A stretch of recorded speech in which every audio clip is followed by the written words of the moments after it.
لا إله إلا الله محمد رسول الله.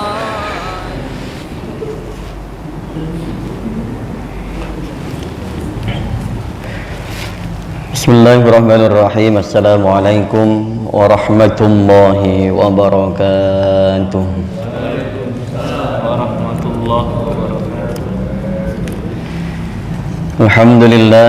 Alhamdulillahil latifil khabir, mujibi da'watil muttarrin wa rahimid du'afai wal masakin. Fasubhanahu wa ta'ala al-hakimil qadir. Asyhadu an la ilaha illallah wahdahu la syarika lah fi mulkihi wa la nadhir. Asyhadu anna sayyidana wa nabiyyana Muhammadan abduhu wa rasuluhu wa safiyuhu wa khaliluhul bashir an-nazir. Sallallahu alaihi wa ala alihi wa ashabihi wa azwajihi wa dhurriyyatihi ma dama fariqin fil jannah wa fariqin fis sa'ir. عن ابن عمر رضي الله تعالى عنهما قال أخذ رسول الله صلى الله عليه وآله وسلم بمنكبي فقال كن في الدنيا كأنك غريب أو عابر سبيل. وكان ابن عمر يقول إذا أمسيت فلا تنتظر الصباح وإذا أصبحت فلا تنتظر المساء وخذ من صحتك لمرضك ومن حياتك لموتك. رواه البخاري. وقد جاء في رواية أن النبي صلى الله عليه وآله وسلم قال لابن عمر رضي الله تعالى عنهما كن في الدنيا كأنك غريب أو عابر سبيل واعدد نفسك في الموت وإذا أصبحت نفسك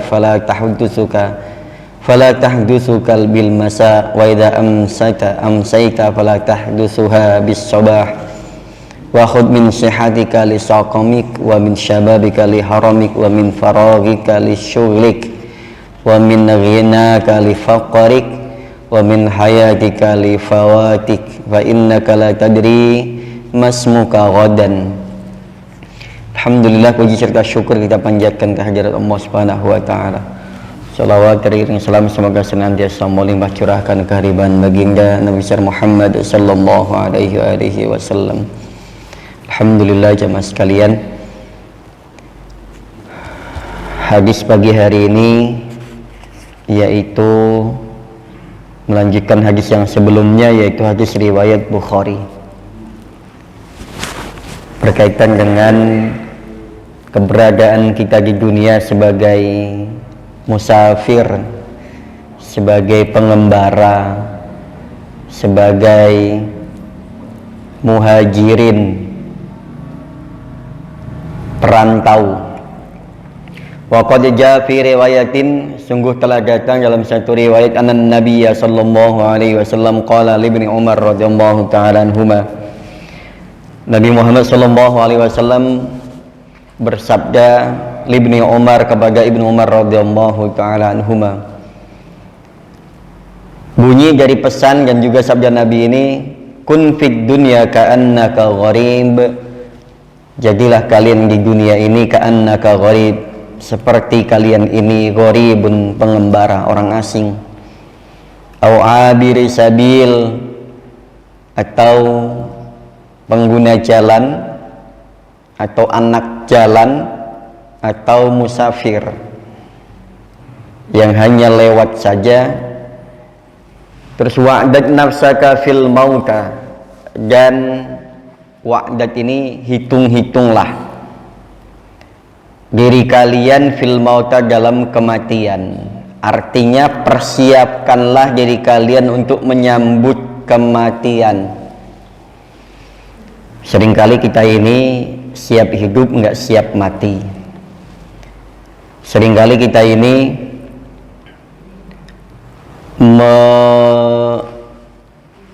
memimpikan atau mengharapkan kehidupan yang baik, tapi kita lupakan kematian yang baik.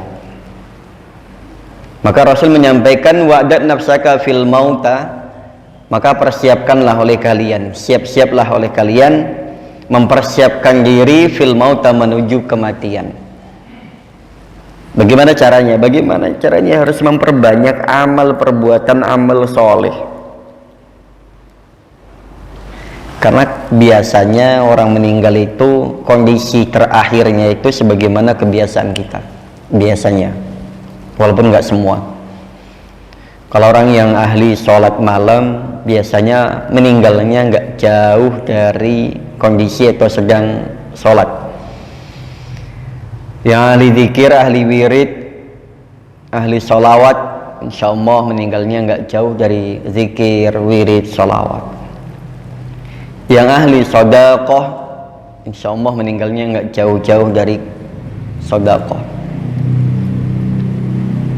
Yang ahli macam-macam yang lainnya atau hobinya, biasanya nggak jauh-jauh dari hobi dan kebiasaannya. Maka Rasul menyampaikan wa'dad nafsaka limauta fil mauta, maka persiapkanlah diri kalian.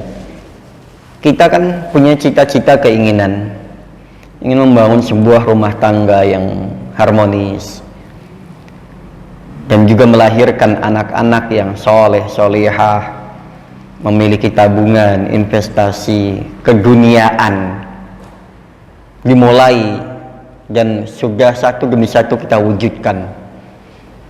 Anak-anak sebagian sudah mentas, sebagian sudah kerja, sebagian sudah dewasa, sebagian masih dalam proses, dan lain sebagainya, dan lain sebagainya. Tabungan investasi sudah kita persiapkan untuk anak sekolah, untuk anak nanti lulus, dan lain sebagainya, dan lain sebagainya. Tapi kadang kita lupa, tabungan untuk yang seharusnya kita persiapkan adalah untuk kematian kita. Ada yang kemudian banyak juga orang yang mempersiapkan dirinya. Ada yang ikut iuran kematian, walaupun bentuknya fisiknya adalah fisik materi, tapi persiapannya untuk ukhrawi. Contoh misalkan orang menyiapkan diri dengan ikut bergabung di dana sosial kematian kah, atau iuran kematian kah, tapi kebanyakan pikirannya bukan karena akhiratnya, tapi biar nanti meninggalnya, matinya gampang diurus. Ambulans siap untuk mandiin, kafanin, nyolatin, sampai ke pemakaman udah siap. Pikirannya biar nggak ngerepotin. Tapi sejatinya yang kita bawa ini, Allah sampaikan, al-malu mali, fama laka min mali illa ma akalta fa'afnait. Harta benda seluruhnya yang ada di dunia ini, hakikatnya Allah sampaikan mali, harta bendaku, bukan punya kalian dan bukan punya kita. Allah sampaikan al-mal, harta benda materi yang ada dalam dunia ini, hakikatnya mali, itu milikku, itu hartaku. Ya memang kenyataannya begitu. Kita kan memang nggak punya apa-apa dan nggak bisa apa-apa. Ini masih sehat, kita masih bisa ke masjid, masih bisa zikir, masih bisa yang lainnya. Sedangkan sakit ini selalu mengintai kita, itu sakit. Dan kematian selalu memanggil kita. Dan malaikat maut selalu menunggu kapan perintah datang untuk menjemput ruh kita. Kita masih sibuk dengan hobi kita masih sibuk dengan kawan-kawan kita masih sibuk dengan keluarga kita masih sibuk dengan urusan duniawi yang tidak pernah selesai selama kita hidup di dunia. Memang itulah. Maka Rasul menyampaikan harus seimbang. I'mal lidunyaka ka'annaka ta'ishu abada. Beramallah kalian untuk duniamu seolah-olah seakan-akan kalian, kita semuanya hidup selamanya. Artinya orang yang bekerja maksimal betul, dan orang yang ibadah maksimal sangat betul, harus diimbangi. Wa'mal li akhiratika ka'annaka tamutu. Tapi jangan lupa, kerja maksimal pagi, siang, sore, malam, jangan lupa wa'mal li akhiratika, dan beramal untuk akhiratmu, ka'annaka tamutu ghoda, seolah-olah seakan-akan besok engkau akan tiada. Artinya persiapan duniawinya maksimal, persiapan ukhrawinya maksimal, persiapan hidup enaknya maksimal, persiapan mati enaknya juga maksimal, kerja tetap dan juga ibadah tetap, mendapatkan hasil tetap dan juga beramal tetap. Nah, ini yang Rasul sampaikan, yang Rasul inginkan demikian kurang lebihnya. Maka dalam hal ini wa'dad nafsaka fil mauta, persiapkanlah sebaik mungkin dirimu untuk menjemput kematian. Nah, ini udah difasilitasin. Sekarang banyak lembaga-lembaga, yayasan dan juga individu yang mengurus tentang masalah kematian. Kita tinggal menentukan mau ikut atau bagaimana dan lain sebagainya. Lanjutannya wa idza asbahta nafsaka fala tahdusuha bil masa. Ketika engkau sudah masuk ke waktu pagi, maka fala tahdusuha bil masa. Kalian jangan membicarakan tentang hari atau esok atau sorenya. Ketika kalian masuk waktu pagi, maka kalian jangan berangan-angan untuk sorenya. Karena memang tidak ada yang menggaransi, tidak ada yang menjamin bahwa pagi ini usia kita akan sampai sore nanti. Yang menjamin, yang garansi hanya Allah Subhanahu wa taala. Meskipun kita masih doyan makan, kita masih doyan minum, masih bisa aktivitas, karena nggak ada yang garansi. Berapa banyak orang-orang di sekitar kita dan di alam semesta ini yang kemudian mati mendadak, mati tiba-tiba. Banyak yang kemudian kita kaget, perasaan kemarin masih ini, tadi masih, semalam masih, banyak. Nggak ada riwayat sakit parah kok, nggak ada riwayat ini. Ya memang kenyataannya mati itu nggak harus sakit parah. Tiba-tiba juga bisa, tanpa sebab juga bisa.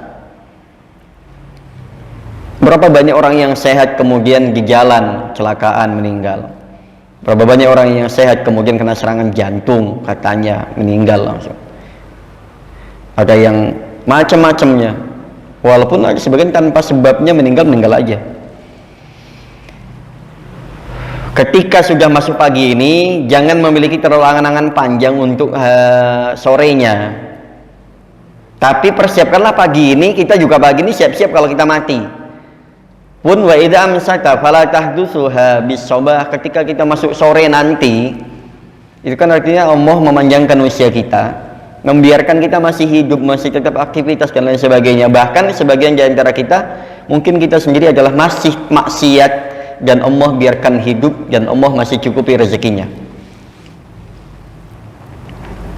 Terus bagaimana? Wa khudh min sihatika lisaqamik. Pesannya begini. Wa khudh min sihatika lisaqamik, manfaatkan sebaik mungkin waktu sehatmu. Persiapkan lisaqamik, untuk datang masa sakitmu. Jadi kalau punya persiapan begini, segala sesuatu ini persiapkan. Nanti kalau sakit ada yang ngurus, ada biayanya. Berarti persiapkan selama sehat. Kita kalau memang harus banget menggunakan kayak contoh misalkan BPJS kah, atau ngumpulin materi buat nanti kalau kita sakit biar nggak ngerepotin orang kah, atau jaminan kesehatan kah, jaminan kematian kah. Nah, ini kita persiapan juga. Penting bisa. Wa khudh min sihatika, atau begini bahasanya, manfaatkan selagi sehat itu, gunakanlah dengan yang terbaik sebelum nanti masuk masa tua atau masuk masa sakit, udah mulai nggak lagi sehat seperti dulu. Wa min syababika liharamik, dan yang masih muda, pergunakanlah masa mudamu liharamik, untuk masa tuamu atau sebelum datang masa tuamu. Yang masih muda, manfaatkan sebaik mungkin untuk nabung, baik nabung dunia maupun nabung akhirat. Kita persiapkan dengan baik, nanti ketika hari tua sudah enak. Enaknya bagaimana? Tinggal ibadah santai, tinggal ngurus, udah nggak banyak urusan lagi. Wa min faragika li syughlik, dan manfaatkan waktu luangmu li syughlika untuk masa-masa sibukmu nanti.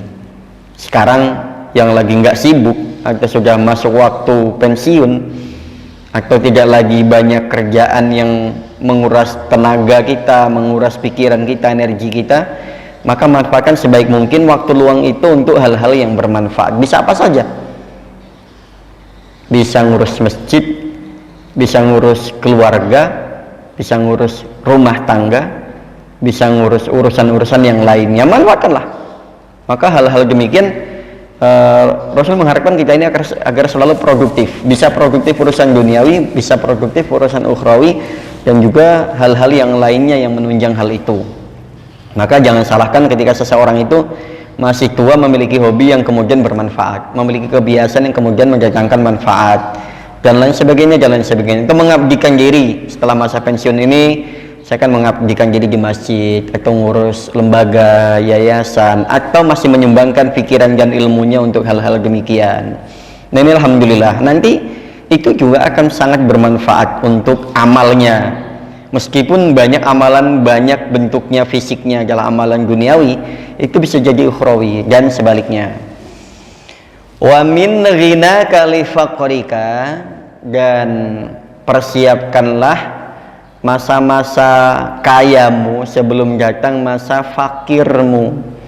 Artinya yang sekarang masih punya tabungan investasi, sebaik mungkin dialokasikan untuk yang jalan menuju akhirat. Nah, untuk apa? Untuk biaya keluarga, itu juga akhirat, Pak. Jangan dikira orang kerja memenuhi kebutuhan rumah tangga keluarga itu nafkah, juga masuk kategori ibadah. Nah, jangan salahin orang yang kerjanya pagi petang, pulang petang lagi, nggak apa-apa, biarin, memang itu tanggung jawab dia. Nggak salah kalau suatu saat kita menjumpai kawan kita kok kemudian kelihatan jarang ke masjid. Kita jangan langsung bilang, ini orang udah lama nih nggak sholat. Mungkin udah lamanya nggak ke masjid kita, tapi bisa jadi ke masjidnya tempat lain sekalian berangkat kerja, atau mungkin yang lainnya. Banyak sekali yang harus diurus. Kita nggak bisa ngukur dengan ukuran kita. Kita masih banyak waktu santai, ya kita bisa ke masjid 5 waktu, bisa ke masjid di awal waktu. Ada sebagian banyak orang yang kemudian nggak bisa karena tidurnya malam banget sehingga subuhnya ini mepet. Biarin, nggak apa-apa. Masih bisa ke masjid, masih bisa sholat, masih bisa sujud, itu sudah rahmat dari Allah Subhanahu wa Ta'ala. Yang bisa tepat waktu, yang bisa awal waktu, alhamdulillah bersyukur. Tapi nggak semua orang juga dipaksa dan diukur dengan ukuran kita bisa tepat waktu. Pengennya, harapannya begitu, tapi nggak semua orang bisa. Apalagi sekarang waktu subuhnya ini lebih pagi, lebih cepat. Yang biasa bangun pagi, alhamdulillah, mungkin yang biasa bangun pagi tidurnya cepat. Yang muda-muda ini jarang, Pak, tidur cepat, Pak. Paling cepat tuh biasanya jam-jam 12 gitu kan. Makanya bangunnya, karena masih ada yang diurus, masih ada yang difikirkan, masih ada yang dikerjakan. Mungkin kita yang sudah santai, begitu pulang isya dari masjid, nggak lama kemudian persiapan nanti jam-jam 9 atau jam 10 sudah masuk kamar. Ya jelas bangunnya pagi. Kenapa? Ya karena memang sudah tidak banyak yang diurus, banyak yang difikirkan. Nah tapi kalau yang masih banyak pikiran kan, jangan kamu tidur biasanya susah, Pak. Malah ada beberapa orang itu dia nggak bisa tidur sampai dia dengar tahrim, yang kalau di masjid wassalatu wassalamu alaik, kalau zaman dulu. Sekarang kan jarang tuh. Nah, pengennya orang-orang ini sama dengan kita, tepat waktu, banyak waktu luang, dan lain sebagainya. Nggak bisa. Ukurannya kita nggak bisa mengukur seseorang hal untuk aktivitas dengan ukuran kita. Dan sedangkan kita juga belum tentu yang baik gitu. Nah ini jemaah sekalian, Wa min ghina kali fakrika wa min hayatika li fawatika, dan manfaatkan sebaik mungkin masa hidupmu sebelum datang masa kematianmu. Nah ini tadi. Jadi selagi kita masih hidup, masih bisa nafas, aktivitas, kita manfaatkan dengan baik apa yang kita persiapkan untuk menuju kematian. Bekal apa saja, kalau memang bekalnya yang kita, kan ada beberapa orang itu punya amalan unggulan, Pak. Saya yakin setiap bapak-bapak yang hadir di sini juga punya amalan unggulan. Ada yang amalan unggulannya sholat malam, ada yang amalan unggulannya membaca Al-Quran, ada yang amalan unggulannya datang ke masjid tepat waktu, ada yang amalan unggulannya rajin sholat berjamaah, ada yang amalan unggulannya wiridan zikiran, ada yang amalan unggulannya sodakoh, ada juga yang amal unggulannya doa untuk orang-orang, mendoakan, senengannya doain orang-orang. Jadi kita nggak bisa semuanya itu kita lakukan dan semua orang diukur dengan itu, nggak bisa. Artinya jangan kita berharap semua orang ini bisa maksimal menjalankan itu semuanya. Ada punya unggulan amalan masing-masing, ada unggulannya puasa sunnah. Jadi meskipun jamaahnya nggak kelihatan rajin, tapi dia rajin sekali puasa sunnah. Meskipun selepas sholat dia nggak ikut wiridan, nggak ikut zikiran, tapi dia rajin sekali dalam berkhidmat untuk keluarganya. Nah ini amalan-amalan unggulan, Pak. Jadi banyak sekali amalan-amalan soleh ini yang tidak hanya berupa sholat saja, gitu loh. Memang sholat ini puncaknya, tapi nggak semua orang sampai puncak. Kadang hanya sampai pintu masuk, kadang hanya yang sampai lokasi tujuan itu, nggak sampai ke titiknya, ya kan? Oh namanya orang ke puncak nggak semuanya sampai, ada yang di tengah jalan, ada yang kemudian mundur, dan lain sebagainya. Nah sholat ini juga menjadi puncaknya, dan ada yang orang bukan hanya di puncak tertingginya, ada yang di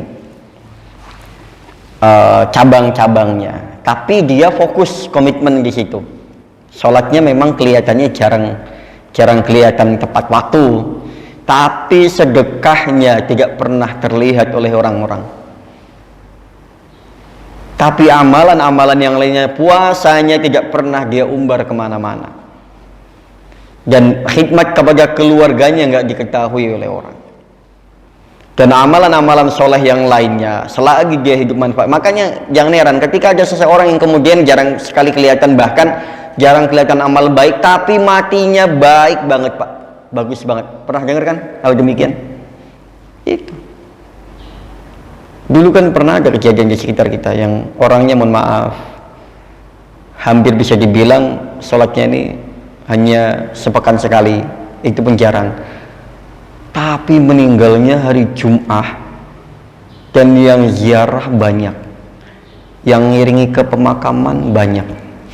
Nah kita nggak tahu amalan soleh apa yang dibawa.